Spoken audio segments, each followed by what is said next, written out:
কোৱা আচ্ছা কৰি দিয়া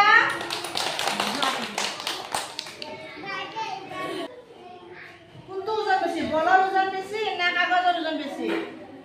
বলৰ আচ্ছা কৰি দিয়া ইটো বেছি না ইটো বেছি আচ্ছা কৰি দিয়া কোনটো গধু ইটো গধু না ইটো গধু এইটো আচ্ছা কৰি দিয়া এইটো কোনটো গধু ই গধু না ই গধু এইটো পাতল আচ্ছা কৰি দিয়া ধৰা কোনটো গধু এইটো আচ্ছা কৰি দিয়া কোনটো গধু